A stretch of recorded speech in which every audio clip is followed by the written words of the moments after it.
नमस्कार, प्रणाम, जय जिनेन्द्र। आज बात करते हैं प्रश्न कुंडली के ऊपर। प्रश्न कुंडली क्या होती है, कौन से प्रश्न का जवाब हमें प्रश्न कुंडली से मिल सकता है, प्रश्न कुंडली की आवश्यकता क्या है और प्रश्न कुंडली के बेनिफिट क्या है और उससे किस तरीके से हम एकदम एक्यूरेट प्रिडिक्शन कर सकते हैं और क्यों। ये सारे सवालों के जवाब आज आपको मिलेंगे। ध्यान से सुनिएगा, अंत तक सुनिएगा। सबसे पहला, प्रश्न कुंडली होती क्या है। अब जैसे उसके नाम के अंदर ही है प्रश्न कुंडली। प्रश्न मतलब क्वेश्चन, कुंडली मतलब बर्थ चार्ट। जैसे आपका और मेरा एक बर्थ चार्ट होता है, उसी तरीके से आपके मन में जो सवाल आता है वो सवाल का भी एक कुंडली बनता है। कैसे हमारी कुंडली कैसे बनती है? Date of birth, place of birth and time of birth से बनती है और ये डिटेल सॉफ्टवेयर में हम एंटर करते हैं, कुंडली रेडी हो जाती है। उसी तरीके से हमारे मन के अंदर जो प्रश्न आता है वो प्रश्न कोई पर्टिकुलर समय पे ही क्यों आता है, आज तक नहीं आया, अभी ही क्यों आता है। तो ये जो प्रश्न हमारे मन में आता है वो भी एक बहुत बहुत बहुत इंपॉर्टेंट इंडिकेशन होता है। और जब हमारे मन के अंदर कोई प्रश्न आता है और जब हम वो प्रश्न एस्ट्रोलॉजर को पूछते हैं, तो जिस दिन पे पूछते हैं वो डेट, जिस समय पे पूछते हैं वो समय, जिस जगह पे पूछते हैं वो प्लेस। तो जैसे हमारी कुंडली के लिए चाहिए date of birth, place of birth, time of birth, तो प्रश्न कुंडली के लिए हमें क्या मिल गया? जब मन में सवाल आया और हमने एस्ट्रोलॉजर को पूछा, जिस दिन पूछा तो वो डेट मिल गई, जिस समय पे पूछा वो समय मिल गया, जिस जगह पे पूछा वो प्लेस मिल गई। तो क्या हो गया? प्रश्न की भी एक कुंडली बन गई। अब ये जो प्रश्न कुंडली बनती है उसका स्पेसिफिक यूज क्या होता है? सिर्फ और सिर्फ ये प्रश्न कुंडली उसी क्वेश्चन के लिए ही बनी हुई है। अगर आप वो प्रश्न कुंडली से और दूसरे कोई क्वेश्चन का आंसर पूछने जाओगे तो नहीं मिलेगा। जैसे फॉर एग्जांपल आपके मन में सवाल है कि डॉटर की शादी कब होगी या मेरी खुद की शादी कब होगी, और मैं प्रश्न पूछता हूं एस्ट्रोलॉजर को, और एस्ट्रोलॉजर शादी के रिलेटेड तो जो भी सवाल है उसमें से जवाब दे सकते हैं। शादी कब होगी, लड़का कैसा मिलेगा, फैमिली कैसा रहेगा, मैरिड लाइफ कैसी रहेगी, वो सारे सवाल दे सकता है। सारे सवालों के आंसर उसमें से दे सकते हैं एस्ट्रोलॉजर। लेकिन अगर आपने उसी में से सवाल पूछ लिया कि मेरी प्रॉपर्टी कब होगी, तो उसका आपको सवाल का आंसर सही जवाब नहीं मिलेगा और ऐसे पूछना भी नहीं चाहिए, क्योंकि ये जो कुंडली है वो सिर्फ और सिर्फ प्रश्न के रिलेटेड है, आपकी क्वेरी के रिलेटेड है। अब ये प्रश्न कुंडली की जरूरत होती क्यों है?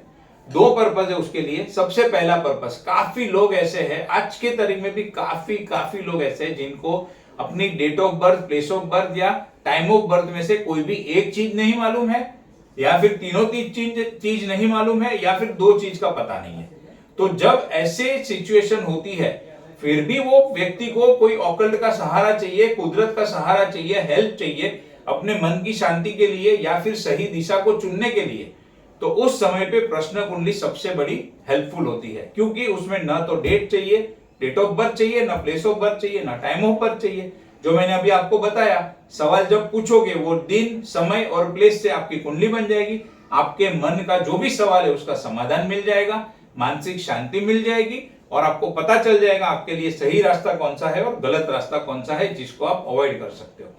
प्रश्न कुंडली कैसे प्रकार के सवालों के जवाब दे सकती है? प्रश्न कुंडली से मेजॉरिटी हम यस या नो वाले आंसर आराम से देख सकते हैं, या फिर जब हमें कोई कंफ्यूजन होता है, जब हमारे पास चॉइस होती है, दो ऑप्शन होते हैं, तीन ऑप्शन होते हैं, चार ऑप्शन होते हैं, और हमारे मन में कंफ्यूजन है कि ये चार में से मेरे लिए सबसे बेस्ट कौन सा। जैसे फॉर एग्जांपल मुझे एक प्रॉपर्टी लेनी है और वो प्रॉपर्टी लेने के लिए मैं अलग अलग प्रॉपर्टी देखता हूं। अब मुझे तीन प्रॉपर्टी पसंद आ गई। सवाल यह है कि तीन में से मेरे लिए सबसे बेस्ट कौन सी, जो जिसके अंदर जाके मेरी प्रगति हो, मेरा ग्रोथ हो, मैं उसके अंदर आगे बढ़ूं, मुझे प्रॉस्पेरिटी मिले।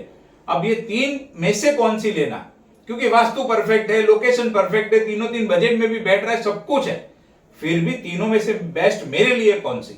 जब मैंने मेरी खुद की ऑफिस ली, मेरा खुद का घर लिया, तो सेम प्रोसेस को मैंने यूज किया था प्रश्न कुंडली से और उससे मुझे एक्यूरेट आंसर मिला और उसी के हिसाब से फिर मैंने प्रॉपर्टी ली। तो आज ईश्वर की कृपा से बहुत अच्छा लाइफ चल रहा है। तो उसी तरीके से ये जो प्रश्न कुंडली है, मन में कंफ्यूजन होता है ऑप्शंस के बारे में, उसका आंसर देने के लिए बहुत हेल्पफुल है। और दूसरा, यस और नो, यानी कि मैं इंटरव्यू देने जा रहा हूं, क्या वो इंटरव्यू में क्रैक कर पाऊंगा? इसका आंसर सिंपल है, यस है या नो है। उसी तरीके से मेरी कोई गोल्ड या ज्वेलरी खो गई है, क्या वो मुझे वापस मिलेगी? तो इसका भी आंसर यस या नो में आप ले सकते हो। जो भी आंसर, गवर्नमेंट का टेंडर भर रहा हो, गवर्नमेंट से ऑर्डर चाहिए, तो ये टेंडर फिलअप करने से, ये टेंडर अप्लाई करने से क्या मुझे गवर्नमेंट का ऑर्डर मिलेगा? ऐसे जो भी क्वेश्चन है जिसमें यस और नो में आंसर चाहिए, उसके भी आंसर आपको बहुत अच्छे तरीके से मिल सकते हैं। अब ये जो मैंने अभी जितने भी सवाल आपको बताए, ऑप्शन वाले या फिर यस और नो वाले, ये सारे सवालों के जवाब, ध्यान रखना, ध्यान से सुनना, ये सारे सवालों के जवाब आपको बर्थ चार्ट से यानी कि जन्म कुंडली से नहीं मिल सकते। ये सबसे इंपॉर्टेंट बात है और इसीलिए प्रश्न कुंडली की जरूरत पड़ती है। डेट, प्लेस एंड टाइम नहीं है जन्म का, वो एक रीजन है, और दूसरा ये रीजन है कि जन्म का समय है, सब कुछ है, कुंडली भी हमारे पास है, लेकिन ये जो मैंने अभी आपको सवाल बताए, ऐसे बहुत सारे सवाल होते हैं। जैसे आज दो टीम के बीच में मैच है, कौन सी टीम मैच जीतेगी? इलेक्शन चल रहा है, कांग्रेस जीतेगा या बीजेपी जीतेगी, कौन सी पार्टी जीतेगी? तो ऐसे जो भी सवाल है वो आपको जन्म कुंडली से उसका आंसर नहीं मिल सकता है, उसके लिए प्रश्न कुंडली से ही आप आंसर निकाल सकते हो। सबसे बेस्ट और बढ़िया माध्यम है। और प्रश्न कुंडली का सबसे बड़ा फायदा क्या है? आपकी जन्म कुंडली है, आपके पास आपका जन्म का समय है, लेकिन मान लो आपकी उम्र 50 साल है और वो 50 साल पहले जब जन्म हुआ, न तो वो टाइम पे कंप्यूटर थे, न वो टाइम पे प्रॉपर हॉस्पिटल की फैसिलिटी थी, ज्यादातर करके डिलीवरीज घर के अंदर ही होती थी या कोई हॉस्पिटल में होती भी थी, रात का समय है, डिलीवरी हुई है मदर की। अब वो टाइम पे ना तो नर्स ध्यान रखते हैं समय का, ना डॉक्टर ध्यान रखते हैं, और बाद में अंदाज से समय लिख के बता देते हैं। अब ऐसे में क्या है, अगर जन्म का समय गलत होगा तो अच्छे अच्छे एस्ट्रोलॉजर का प्रिडिक्शन भी गलत हो जाएगा। और बहुत बहुत बहुत कम एस्ट्रोलॉजर ऐसे हैं जिनको बर्थ टाइम रेक्टिफाई करना और वो भी एक्यूरेटली रेक्टिफाई करना आता है।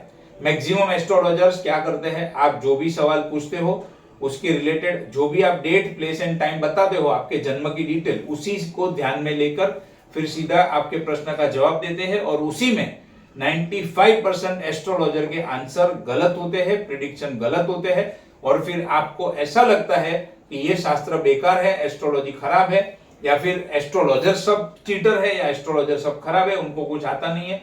लेकिन एक्चुअली ऐसा नहीं है। जन्म का समय अगर एक्यूरेट नहीं है तो प्रिडिक्शन गलत होगा ही होगा। मैं हो तो मेरा भी गलत होगा, कोई अलग बात नहीं है उसमें। और ये बर्थ टाइम का क्वेश्चन और कंफ्यूजन दूर करने के लिए प्रश्न कुंडली सबसे बेस्ट है, क्योंकि जो समय पे पूछा उसी समय की कुंडली बनेगी, उसमें कुछ रेक्टिफिकेशन की जरूरत नहीं है। इसके लिए मैं काफी टाइम डबल क्रॉस, मतलब डबल चेक करने के लिए क्या करता हूं, जन्म कुंडली से भी आंसर निकालता हूं और सेम क्वेरी का आंसर मैं प्रश्न कुंडली से भी निकालता हूं, और दोनों मैच हो गए तो लिख के राइटिंग में हम प्रिडिक्ट कर सकते हैं कि ये चीज होगी तो होगी, नहीं होगी तो नहीं होगी। ये सबसे बढ़िया टूल है प्रश्न कुंडली का। आपके मन में ऐसी कोई भी क्वेरी है तो आप ये कमेंट के अंदर रिप्लाई कर सकते हो। वक्त रहा, समय मिला तो डेफिनेटली प्रश्न कुंडली बनाकर उसका मैं आपको रिप्लाई दूंगा। बहुत जल्द मिलेंगे एक और नए वीडियो के साथ। Thank you.